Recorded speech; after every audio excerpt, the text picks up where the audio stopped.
Welcome to TaNaCh Talk. I'm your host, William Hall, broadcasting live from Kingston, Texas, USA, with another episode of TNT, the Twisted New Testament, or Judaism and Christianity, a contrast, with our dear, sweet Rabbi from Houston, the Big H, Texas, Rabbi Stuart Man Federow. Welcome back. Hello. How art thou, Romeo?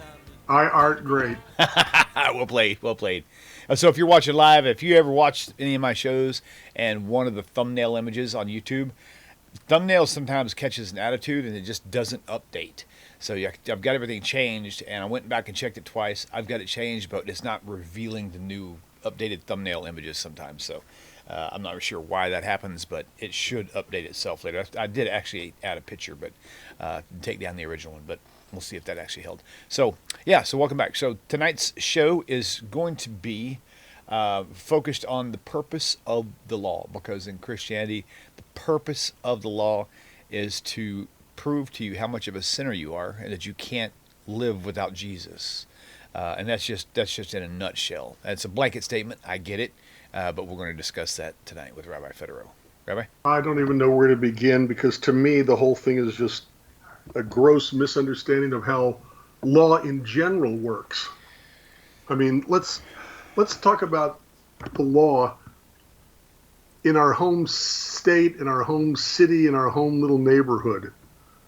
Okay, if I come up to a stop sign, the law says that I'm supposed to stop at the stop sign. Why am I supposed to stop at the stop sign? For safety purposes. Absolutely not. Dang. Darn, I know. The reason why we stop at a stoplight or stop sign is explicitly because we're trying to please the judge in the court, or because the whole point of the stop sign is to tell us that we cannot keep the stop sign law, that eventually we will run the stop sign law, we'll run the stop sign, and therefore we will be condemned for it. That's the whole purpose of the law. Oh, okay. I see what you did. Why do we go 20 miles an hour in a school zone? Yeah. Not for the safety of the kids, of course not. We go 20 miles an hour in a school zone because we want to please the judge, because the judge really cares so much that I guess he loses sleep over it. Right.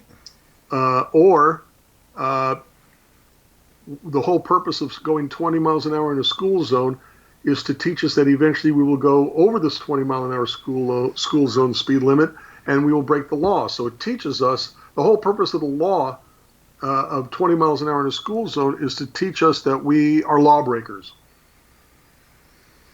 That's how Christianity looks at it. Right. And let's be very clear about something. When the New Testament speaks of the law, okay, what law is the New Testament speaking about? The entire Torah. And who gave us that law? That would be Moshe Rabbeinu, but not according to them. No. Angels gave it. No. Oh. That was who it was given through to the Jewish people. Oh. Who gave it? Hashem, our Creator. Thank you. Yes. So Christianity is condemning the laws given to us by God, and their whole concept of law is just messed up. Okay, let's go to the quotations. Okay, Let's see. This is all from the Christian's New Testament, of course. You got it. First thing I want to bring up is I think it's Deuteronomy 4. Deuteronomy 4 verse 6, because to me this is something that Hashem is telling before the New Testament came around about his opinion of his laws. Of course, through Moses, of course. So let me pull that up first. Deuteronomy 4. Come on, clicky. 6. Okay, here we go. 4:6 says, "Keep therefore and do them, for this is your wisdom and your understanding in the sight of the nations, which shall hear these statutes and say, surely this great nation is a wise and understanding people. For what nation is there so great who hath God so nigh unto them, as the Lord our God is in all these things that we call upon for him?" Which part of this says, this is pretty much it. There was another statement in there somewhere. It might be in 5. But But the whole point is to keep these laws, and they're very wise, and all the other nations will see the wisdom from it because of it, because there's no other nation that wise, you know. So okay, so what verse should you want me to go to first? You want to go to the first one I mentioned, where Paul says you have to keep the law, or do that last? We'll get to that. I'd rather go to any of the various verses we have that talk about how the purpose of Jewish law, God's law, biblical law, Torah law, whatever you want to call it, okay, is to be justified. Okay, so here we go. So we'll start off with Galatians in chapter 3. I think it's 19. Yeah, 3:19. Wherefore then serves the law, it was added because of transgressions, till the seed should come to whom the promise was made, and it was ordained by angels in the hand of a mediator. Now a mediator is not a mediator of one, but is God. Is the law then against the promise of God? God forbid, for blah, blah, blah. Where's the other one? Is verse 23, right? Yeah, verse 23. But before faith came, we were kept under the law, shut up in faith. Where's the Schoolmaster one? That's in Galatians right here, right? Oh, yeah, right. 25. I'll keep reading. Wherefore the law was our schoolmaster to bring us unto Christ, that we might be justified by faith. But after that faith has come, we are no longer under a schoolmaster. That's the part that you had an issue with, and I do too. So explain that a little bit. First of all, let me say this. Does anybody listening to this really want to live in a town where there are no laws for driving a car? There's no laws for driving. No speed limits anywhere, no stop signs, no stop lights, no yield signs, nothing. That you should just have faith that how you're going to drive will be okay. Does anybody really want to live in a place like that? Okay. Very well said. Second thing, or the next thing I should say, and that is, why do we say that we don't want to live in a town where there's no driving laws? Because the purpose and function of the law is to make our lives run more smoothly. And safely. Yeah. Okay. Using the driving, which is what my go-to, okay, we know that by virtue of the fact that there are laws that everybody must obey, we know how to act when we come to an intersection that has no stoplights, stop signs, street signs of any kind. What happens when you come to a traffic light, okay, a traffic light for both directions, and the hurricane has knocked them out? They're not on at all. They're not blinking. They're not anything. They're just, okay. Chaos. It becomes very chaotic. No, it doesn't.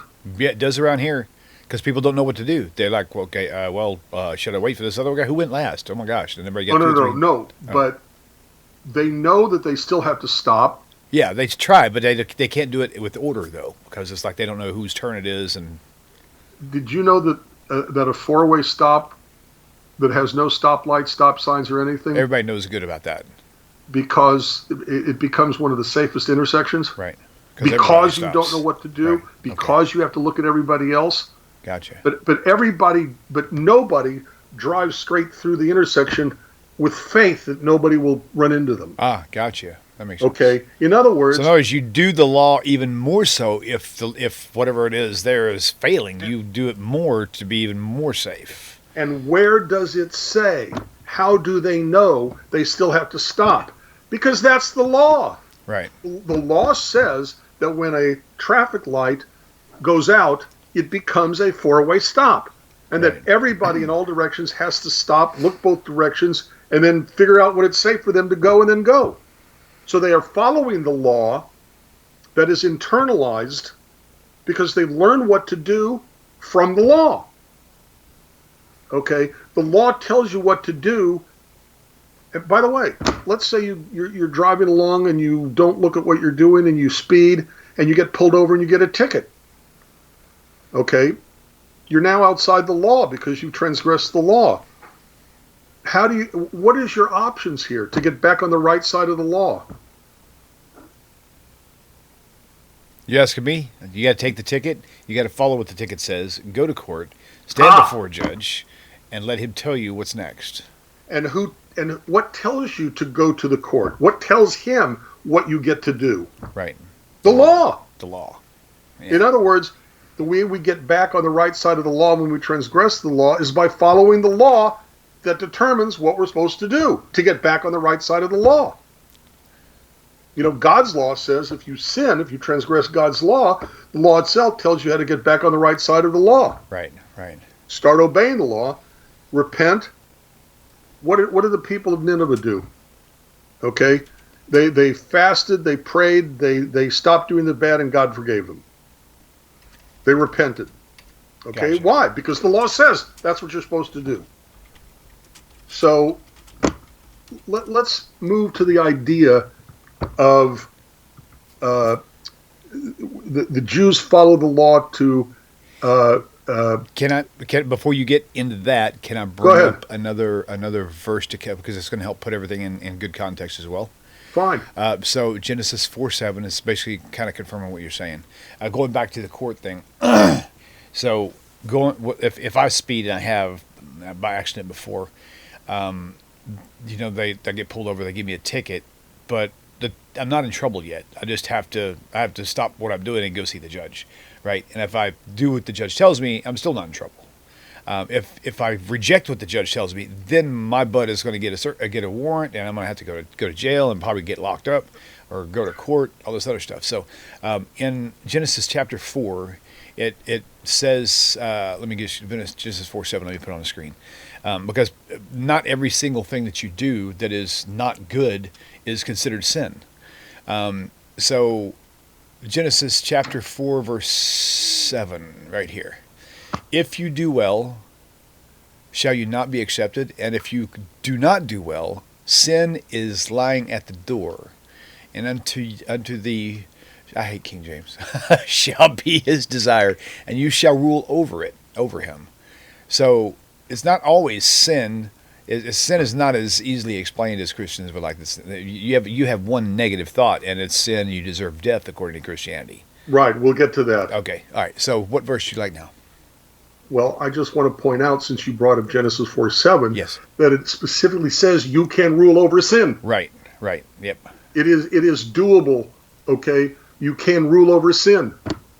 So the idea that we're eternally under we're right. sinners. Oh, I see where you went with that. Yeah, because Christians say we're human. We're born in sin. We can't we're right. conceived and, in sin. There's nothing no way we for us can not to do sin. to overcome our sinful nature. Right. It's not what it says. Good. Okay, so I think it is Galatians 3. Okay, Galatians 3. Let me go back. I think it's 3:19 was where we were reading 3:25 about the Schoolmaster. Right, but there's a line there. Yeah. And it explicitly said, there it is. Bingo, 3:11. But that no man is justified by the law. Oh yeah, this is the one you found earlier today. By the law in the sight of God. It is evidence. It's evidence. For the just shall live by faith. Now we have to go to Romans 2:13. Well, right? Okay, let's go there first. Okay, so keep in mind, viewers out there, no man is justified by the law in the sight of God, right? But Romans 2:13, for not the hearers of the law are justified before God, but the doers of the law shall be justified. So Paul doesn't know what he's saying or who he's talking. And if you're thinking, well, he was talking to the Galatians here and the Romans here. Well, in Romans it also goes back and he contradicts himself in Romans also 2 chapters down. I got to find the verse. I lost it earlier, but in the same verse. While you're talking about that, let me talk about this. No, you go ahead and talk. I've said what I need to say. You go right ahead. All right. Well, my question is, what precisely does it mean to be justified in Christian theology? Just as if I'd never done it. Yep. It's like it never happened. That's what justified. What never happened? The sin you committed. Exactly. In other words, to be justified means to take away your sin, so you are now in a state of sinlessness, of grace, of righteousness. Okay. So the purpose of keeping the law is to take away my sin? I don't sin until I break the law. The purpose of doing the law doesn't take away my sin, does not justify me. I only become a sinner if I disobey the law. Okay. Well, it makes no sense to say that I follow the law to be justified. So the reason why I go 20 miles an hour in a school zone, following this logic, the reason why I go 20 miles an hour in a school zone isn't for the safety of the children, isn't that God forbid if I, God forbid a million times hit a kid, then I'm hitting them at 20 miles an hour because it's better to hit them at 20 than at 60. No. The reason that we go 20 miles an hour is so that our transgressions against the court will be taken away. Where do they get this from? Where did Paul get the idea that Jews, that the reason why we keep God's law is to be justified? And what do you say to the person that says you're trying to humanize God?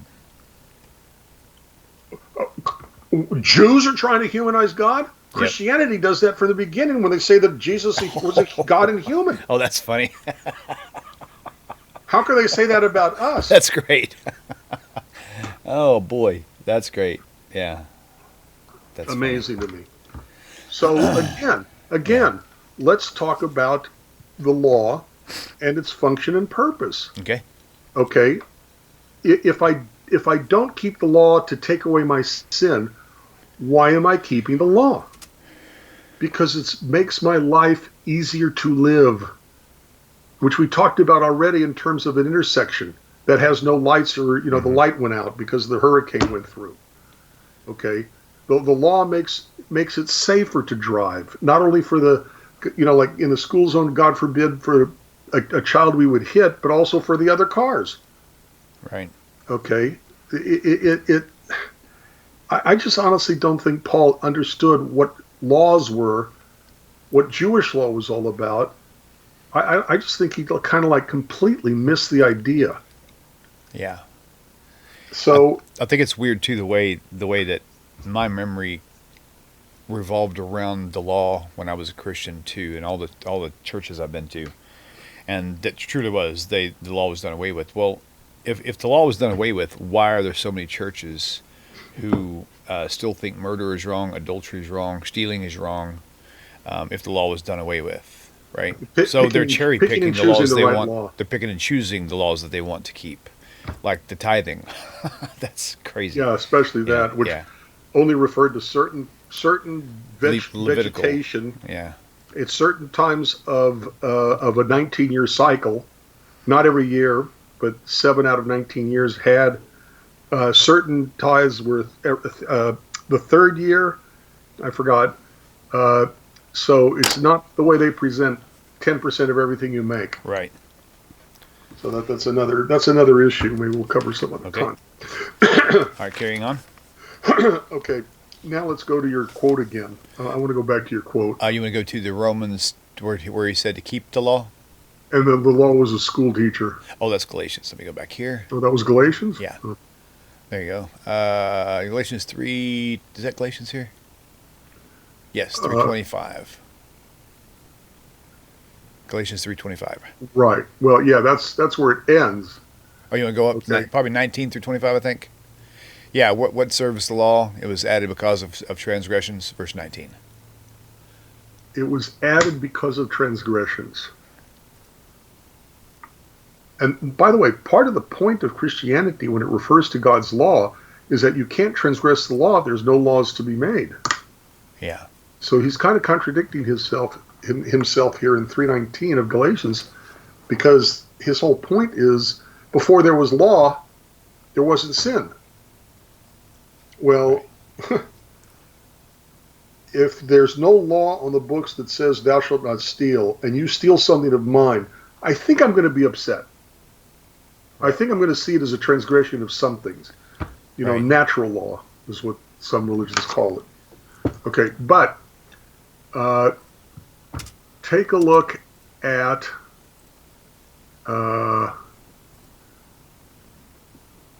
24. Of what? Galatians 3. Oh, 3:24, got it. Yeah, or 23 even. Okay. But before faith came, we're kept under the law, shut up under the faith, which should afterwards be revealed. Wherefore the law was our schoolmaster to bring us unto Christ, that we might be justified by faith. But after that faith has come, we're no longer under a schoolmaster. This goes to exactly what you were just talking about.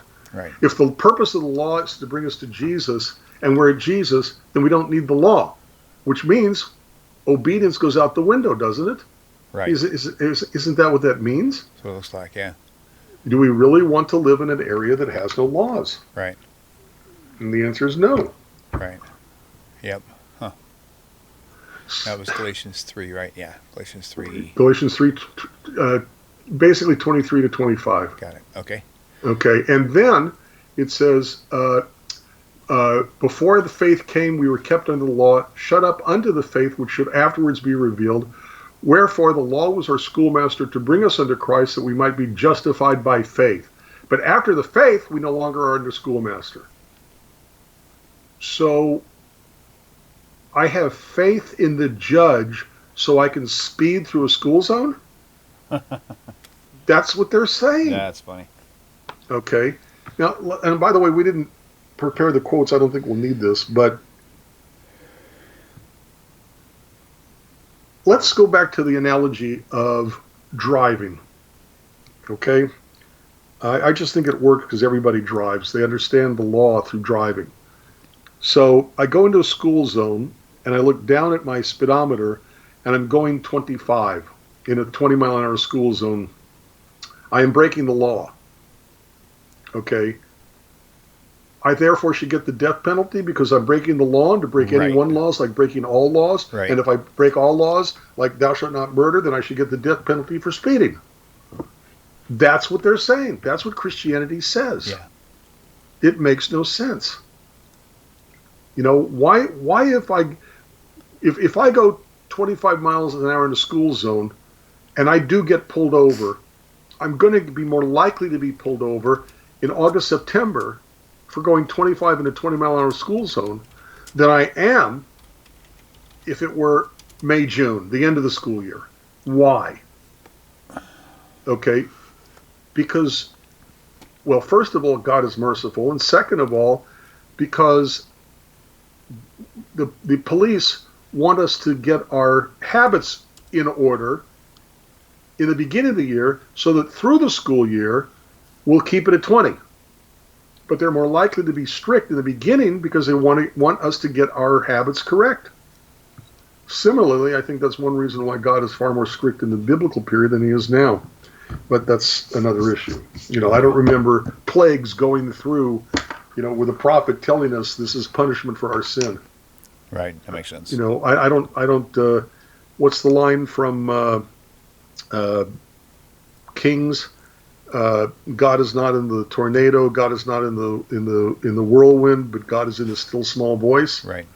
You know, so I don't think God sends hurricanes to punish people.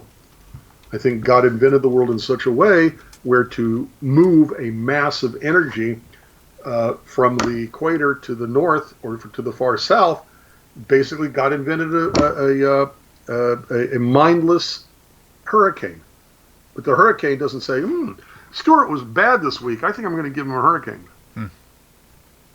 So the analogy of driving, I think, works in every one of these cases. It's not really part of this conversation, but I'm going to bring it up anyway.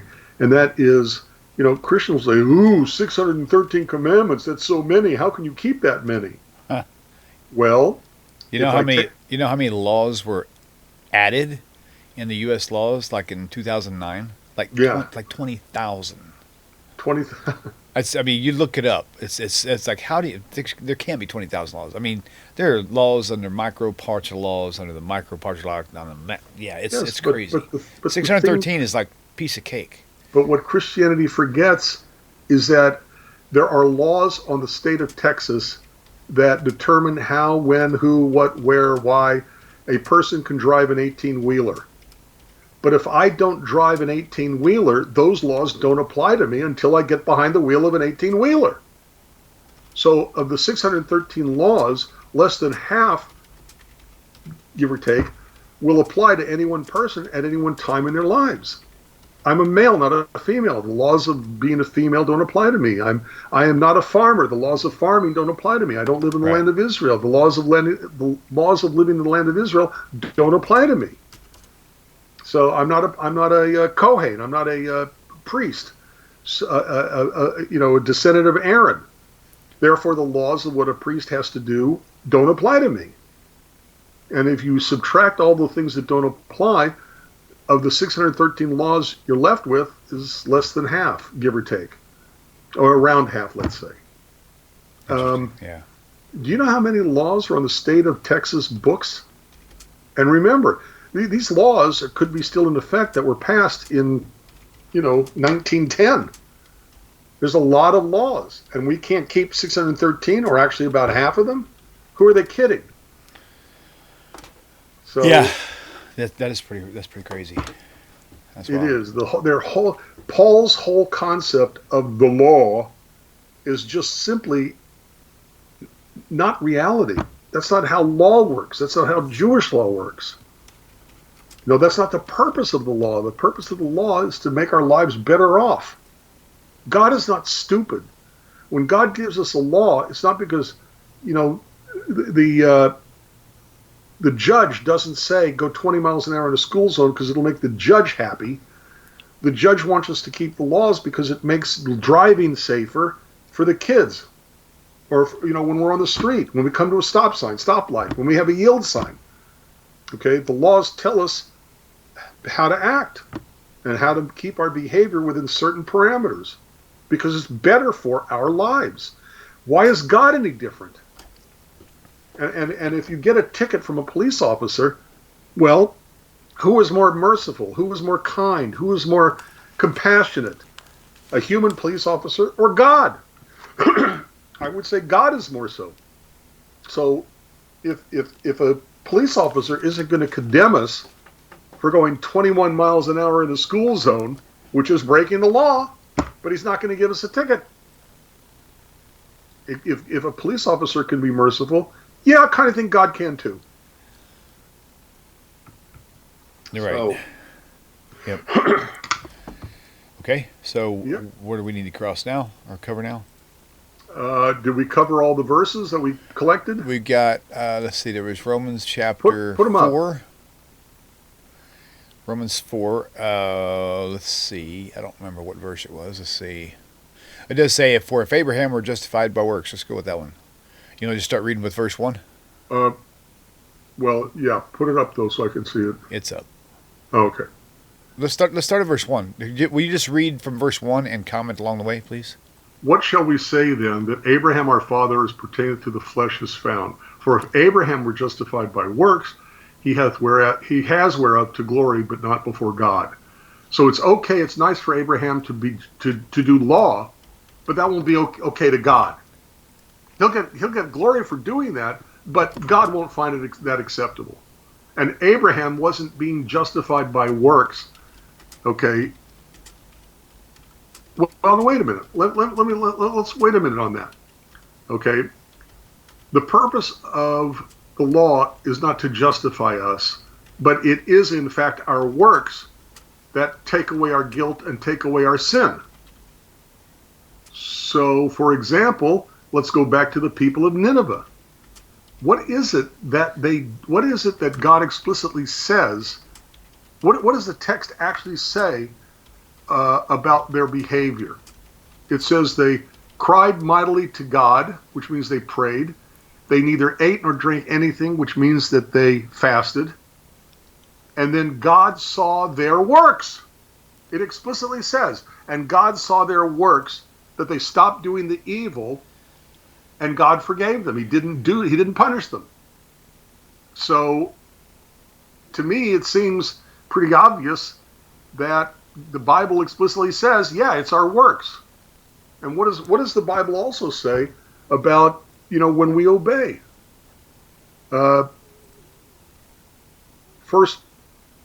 Second Chronicles 7:14, isn't it? November will mark 10 years TaNaCh Talk has actually been on the air. Very excited about that. To support my work here at this channel where I have all the different rabbis and teachers, and a lot of people go straight to the rabbis and support them. I also do need your help, so I really ask you to consider donating to this channel on a regular basis if you can. Donations can be done through PayPal, Patreon, or through snail mail. The links to all are added in the video description below. You can also click this link and it will take you straight to my website with a donate button, which leads you right through PayPal. I did an analysis over the past 6 months and donation has dropped a lot on my side. Of course, I never talk about it. I only put the ad up there. I have gigs that I do in the evening to help pay the bills, and sometimes it requires more than less. But if you guys have some to spare, please send it in. I could certainly use it to help us out with this channel. Second Chronicles 7:14, isn't it? The very famous one that all the good Christians... 7:14 is if we humble ourselves and pray. Is that one? Yeah, exactly. If my people which are called by my name shall humble themselves and pray and seek my face, turn from their wicked ways, then will I hear from heaven and will forgive their sin and heal their land. It says nothing, by the way, about a blood sacrifice. I thought I'd point that out. Oh, yeah. Sure. Okay, but it's their actions. Call God, okay, if my people who are called by my name humble themselves, pray, seek God's face, turn from their wicked ways. These are acts. These are works.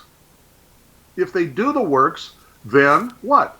I will hear from heaven and will forgive their sin. So, yeah, it is actually our works that do, in fact, to use their term, justify us, take away our sin. So, okay, now let's go back to, right. If my people which are called by my name humble themselves, pray, seek my face, turn from their wicked ways, then will I hear from heaven, will forgive their sin, will heal their land. What shall we say then that Abraham our father, as pertaining to the flesh, is found? For if Abraham were justified by works, he hath whereof to glory, but not before God. For what saith the Scripture? Abraham believed God, and it was counted unto him for righteousness. But when it says that Abraham believed God and it was counted for him for righteousness, it's because Abraham believed God. He did what God commanded him. Right. So it's actions. It's Abraham's belief led to his actions. He did something. He acted. And God saw his works and counted it for him as righteousness. Verse 4, now to him that works is the reward not reckoned of grace, but of debt. What? In other words, I'm not even sure what to make of that. Now, okay. I want to see what another version says, just for grins. Let's go to, verse 4. Yeah. Now to the one who works, the wages are not credited as a favor, but as what is due. Well, it's not supposed to be something that's a favor. We are commanded by our God in the Torah to do certain behaviors, okay, because of our obligations to God who commands us. Right. Again, I don't think he understands law, and I don't think he understands Jewish law. But to the one who does not work, but believes in him who justifies the ungodly, his faith is credited as of righteousness. But to the one who does not work, but believes in him who justifies the ungodly, his faith is credited as righteousness. So it doesn't matter what I do, as long as I believe in God who takes away my sin, then my sin is taken away. Does that make sense? Wow. Is that the kind of God you want to believe in? That all you have to do is believe in God and it doesn't matter how you act or behave? Is that the kind of sibling you want? One who gets away with murder and still gets what they want? Yeah. That's right. Crazy. Just as David also speaks of the blessing of the person whom God credits righteousness apart from works. Blessed are those whose lawless deeds have been forgiven and whose sins have been covered. Blessed is the man whose sin the Lord will not take into account. Well, I'm like to see that in the original, but if a person sins and God does not count it against him, well, he is blessed. So I'm not sure where to go from here on that. Right. Gotcha. So again, in Romans, one thing we didn't look up is Romans 2:13. Let me put that back on screen to show, or maybe we did, I don't remember. 2:13. For the hearers of the law are just before God. No, I'm sorry, for not the hearers of the Yeah. law are just before God, but the But the doers of the law shall be justified. justified. Now, a lot of Christians will say, well, that's in parentheses, which means that wasn't really in there, or that was added later, or whatever. It doesn't matter. It's still there. You're held accountable for everything that's in your New Testament. So 13, 14, and 15 were not in the original? Yeah, well, then why are they there I've heard now? that said before. I've heard anything in parentheses was not in the original. It was added commentary or something like that. I don't know if it's true or not, but even still, it's attained verse numbers. So if it wasn't in there, why does it have? Why are they numbered? You know, it's not like a bracketed comment or something. You know. Okay. So where are we now, Art? We'll go. I think we covered. Yeah, I think these are all other ones that we did. Yeah. I still love this Genesis chapter 4. No, I'm sorry, Deuteronomy 4 is where I'm thinking of. What is this? Yeah, Deuteronomy 4. I think it's 20. Let me see what verse is that. I'm gonna look it up in my little handwritten book, which is so cool, by the way. I think I showed you this book, right, Rabbi? Let me show you. I bought a little leather-bound craftsman style book from a thrift store. You guys can see it here. Oh yeah, with the leather cover. Yeah, it's leather cover. What's really funny, this little coin thingy here, whatever you call that thing right there. Yeah. Let's see if I can get you to see it without me blocking it. That's up here actually. Now that's too far. It's too far away from the camera. It says, "Blessed are the curious, for they shall have adventures." And boy, have I been on an adventure these past 10 years. So this is really cool. So this is it here, but it's got these stitched Could the people at home papers. see the leather? Huh? Could the people watching on their home screens see the leather? Yes, they can. Yeah, this is pretty cool, huh? Okay. It's a little fluffy, hard to write on, but I'm writing with pencil, so. On the YouTube, all I'm seeing is the verses. And you can't see this. I just started it yesterday, and this is kind of. I don't know if you can see, Rabbi, for you, if that's any better. Oh yeah, here we go. Okay. I'm just putting, and the whole point of this little book here is going to be my counter-missionary scriptures. That's it. That's it. It has New Testament stuff in there and stuff from TaNaCh as well. And after I started, but I don't think anybody at home saw that. Yeah, Did they see that? The other camera is right above this one. This is your camera. Theirs is right there. Okay. All right. Yeah, they seen it. Cool. You got such a fancy stuff. I just can't understand it. Yeah, it does have, Christo, it does have the feel of a journal. That's kind of probably what it was intended for. And so this is my journal, I guess you could say. My journey. We'll call it my journey. You should write a book. Yeah, well, I may use this and put some notes along it, and maybe this will become a book, you know? So we'll see. All right. So we got 20 minutes left. What do you want to do next? I can tell you guys what next week's topic is going to be. It is going to be, I got to look it up. I forgot what we said. I know what the topic is. I like the way it was kind of worded. Did you message that title to me? Yes, I did. I can look it up real quick. Okay, it was in Skype because I don't have a message from you recently in Facebook. The pagan Jesus versus the Jewish Yeshua. There we go. Mm-hmm. Yeah. So because they're going to try to pretend that Yeah. two different entities. Right. We had a viewer this. I believe it was. I thought it was Sunday morning. No, it wouldn't have been Sunday morning because I can't pay attention to chat too much during the Sunday morning show. But I think it might have been Monday morning. Might have been. Let's go back. I'm not sure. But one viewer was very adamant that she does not worship Jesus. Said she believes in the Hebrew Messiah, Yeshua, not Jesus. Christians have it all wrong. And she's speaking the mindset of pretty much all Messianics that I've ever met. I went to, even had gone to a YMJA or MJAA Messianic. MJAA, Messianic Jewish Alliance of America. Yeah, MJAA, right. Right. What do you call it? One of those little conferences one time. And they all come from different areas, different cities in the U.S., and from different mindsets of Messianic Judaism, but they all have the similar things that are similar amongst them. And they're that the Christian viewpoints are completely messed up, and they are definitely sinners for sure, and they are missing the truth of Yeshua HaMashiach. That's how they look at it. Yeah. So next week we're going to discuss that whole concept. We'll even go over some verses in the New Testament, a lot of them actually, that do appear to be like they make more sense if you read it from a messianic point of view, which I totally get. Remember, I was messianic for like, I don't know, 4 years, something, before I actually came out altogether.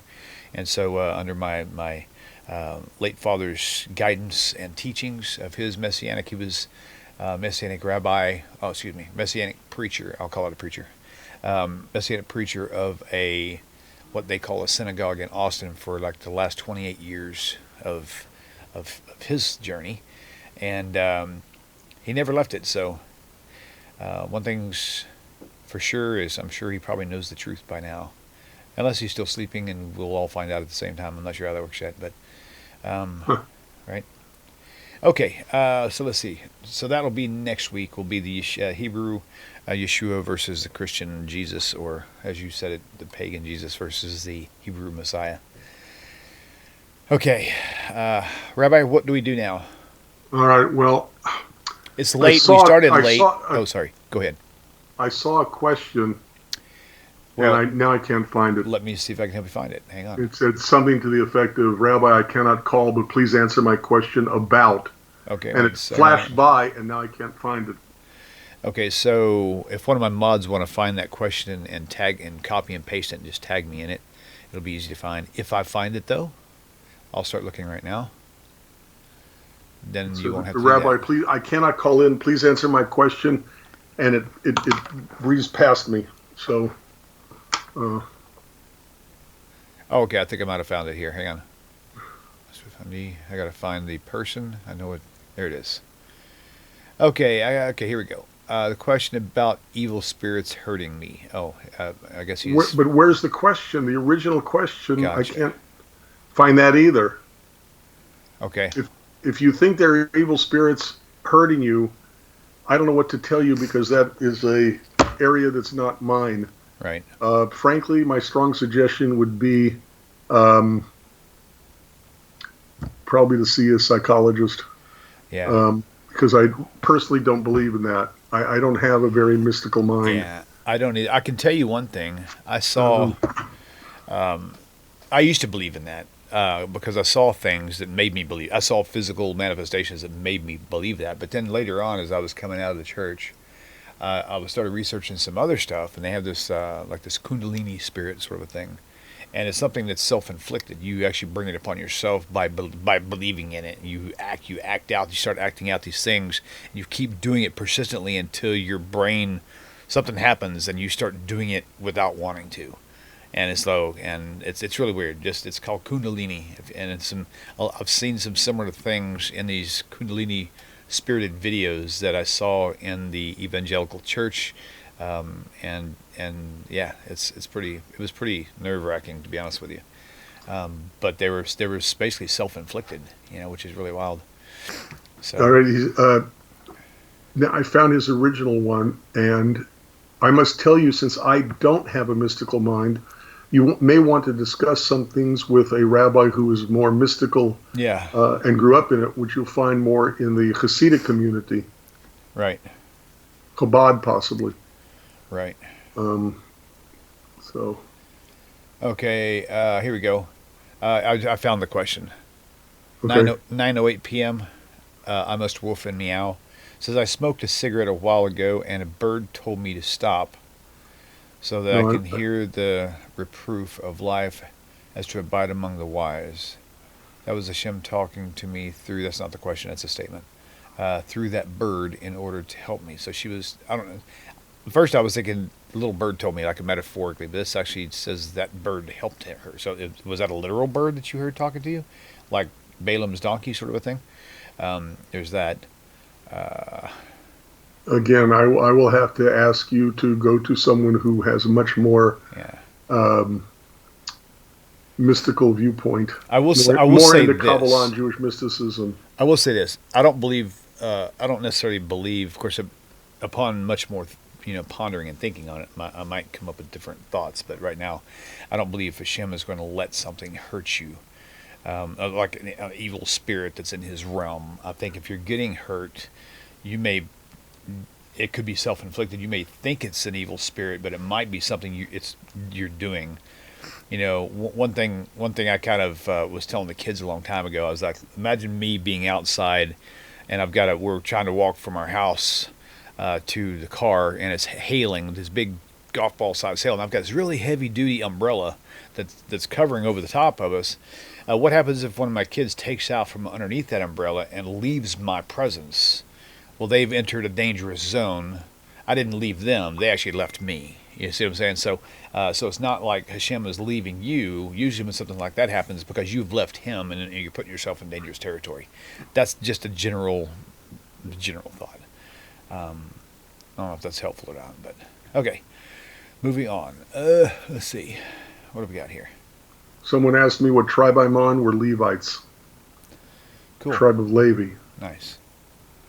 Okay, Sherry see. D is back in. Sherry is the one, actually, it says that Yeshua. Yes, Yeshua is our friend and is seated at the right hand of God.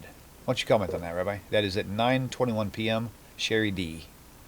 Well, he's a distant cousin of mine, so I'm sure we'll be seated together in heaven, too, with all our families. But literally commenting that Yeshua is her friend, her Messiah. Yeshua is her Messiah.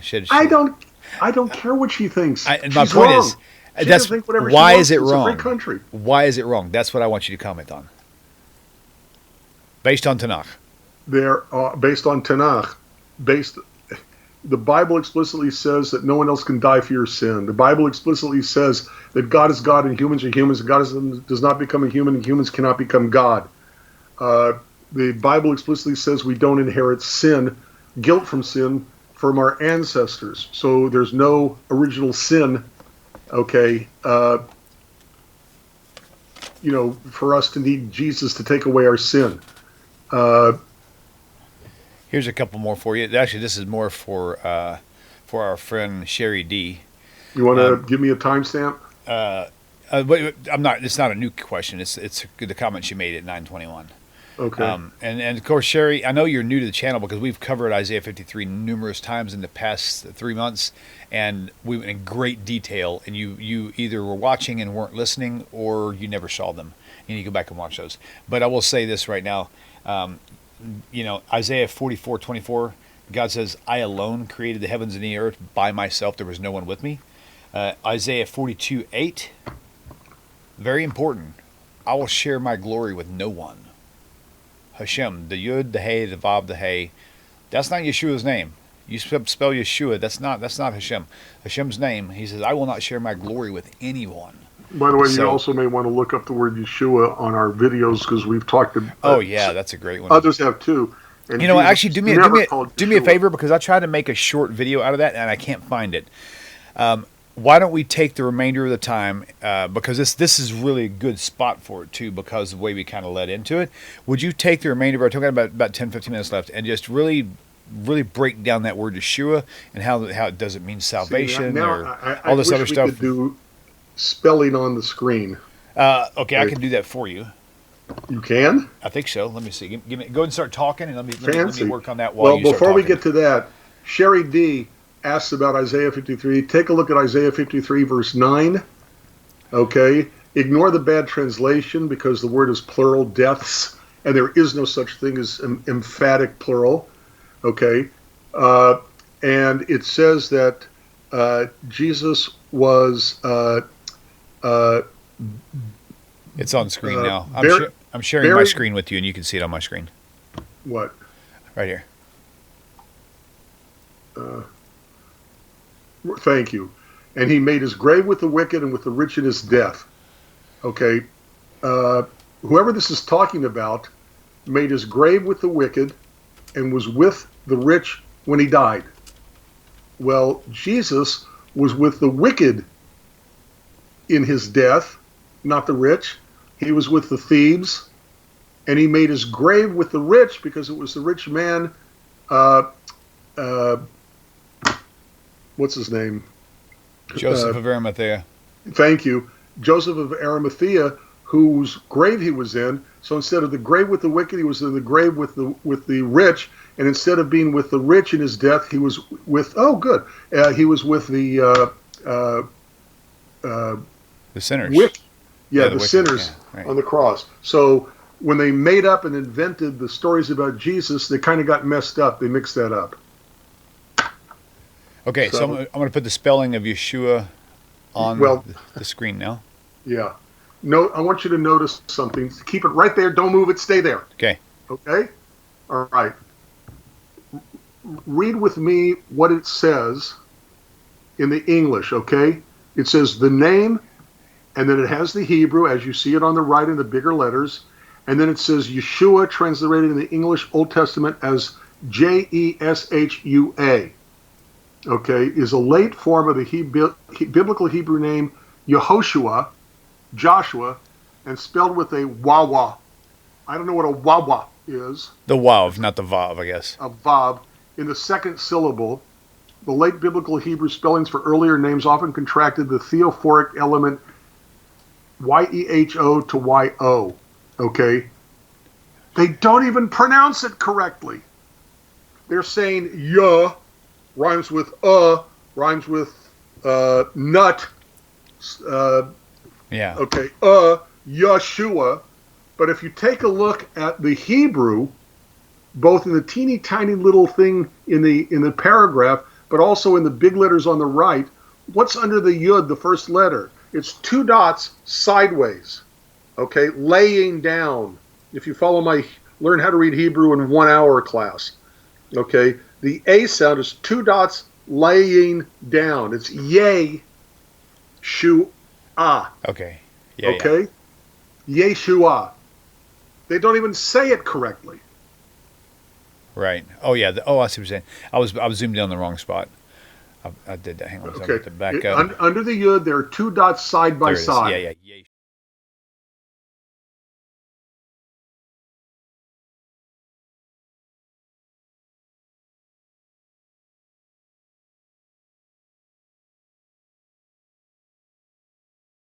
Yeshua. Yeah, that's a good point. Yeah. Yeshua. That's funny. I never paid attention to that.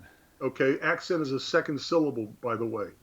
But they always go Yeshua. Yeah. He's Yeshua. I've heard everything from Yehushu. Yehoshua. Yehoshua is more accurate, but yeah. I've also heard Yehushu. Yahshua, like Yahweh. I've heard Jeshua, Yeshua, Yahshua. Right. Okay, because they're trying to work that Yah in to show One he's thing God. that I find interesting is a lot of people say, well, his name possesses the name of the creator, but it doesn't, because the Tetragrammaton, there's no hey here. There's a yud and a hey and a vav, and where's the hey at? There's not. But what he was supposed to be called, according to the angel who met with Mary, she never even called him that name either. Emmanuel. It never happened. With us is God. And Emmanuel. also, correct me if I'm wrong, but if someone possesses the name of Hashem in it, it would be like El, like that, like Emmanuel, like Samuel. Samuel. Yep. Okay. Yep. The angels, Raphael, Gabriel. Right. But Jesus had none of those. He had no similarities at all in his name whatsoever, except for the Yud and Vav. That's simple. Right. Now, okay. What happened to the paragraph? Oh, did you still need it up there? I thought you were done. Come on. There we go. Okay. I want you to take a look at the second line in the English. We can use the 1, 2, 3, the fourth word, which is Yeshua, the way they usually spell it. Okay. Okay. Okay. You know how there are pronunciation differences based on where you are? Yeah. Okay. Americans in New York don't pronounce things the way we do in Houston, Texas. Right. Okay. The way they pronounce words in Chicago, okay, are not how they pronounce them in Miami Beach. It's all English. It's the same language, but there are nuances in pronunciation. Okay. Jesus's language, lingua franca, his language, everyday language, was Aramaic.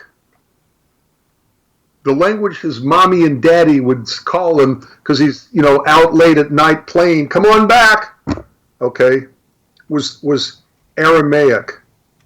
In Aramaic, okay, in the area of Israel, of Bethlehem, that whole area, okay, the ayin, that's the fourth letter that you see in the Hebrew, was used in a spelling, but it was not pronounced.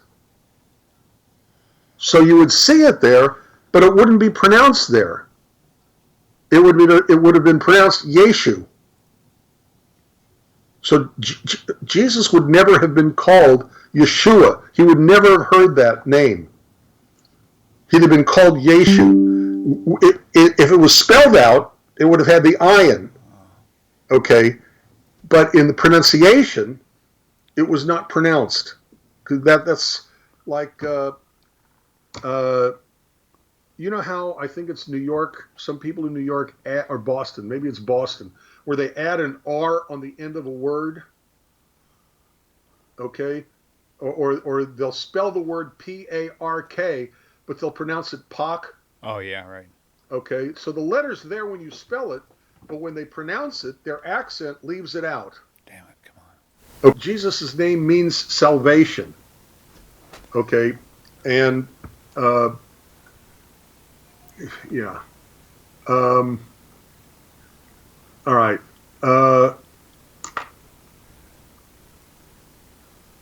Okay. All right. Okay, you can't see it now, but the word would be pronounced Yeshua, not Yeshua, but Yeshua. Okay, if it meant salvation, which was a feminine word and would be a word. If it was made into a name, it would be given to females. So there's just an awful lot wrong with the whole idea that Jesus was ever called Yeshua. Okay. I had a sound issue for some reason. I looked on my software screen, and it was my slider was like way down at the bottom, and I never touched it. And I'm like, I have no idea how I did that. I was moving things across the screen though, so I might have confused my screens, and it might have thought I was clicking on something I wasn't. So, okay. Okay, so that's good. Okay, well that's good. So you, sorry, while I was dealing with the sound, I wasn't able to hear all of what you were saying. So you covered how the word Yeshua doesn't actually mean salvation. Correct. Okay, good. So Right. I'm assuming that our friend, Sherry D. Sherry D, yeah. Yeah. Will probably stop watching our channel now, or she'll go into silent mode and start looking up everything she just learned, I'm hoping. Okay, that's it. Well, Rabbi, we're going to call that a night. Thank you all for tuning in. Appreciate your subscribe. Boy, I love the back and forth between some of these people. So, guys, hit that like button, turn on notifications, and if you have any questions, William at TaNaCh Talk, or let me put these back up here. Here we go. Rabbi Stewart at hotmail.com. Also, whatjewsbelieve.org. Also, HebrewJumpstart@gmail.com, and the website HebrewJumpstart.com if you want to watch that video for Hebrew learning classes. So you all have a wonderful night, and I will see you guys on the other side, Hashem willing. There you go. Later, people. Bye. Shalom, my dear friends. Hope this message finds you well. If you like the way this channel is going, and the channel has been a blessing to you, please consider supporting the channel by going to the website, TaNachTalk.com. TaNachTalk.com. Thank you once again for your time and for supporting TaNaCh Talk. Shalom.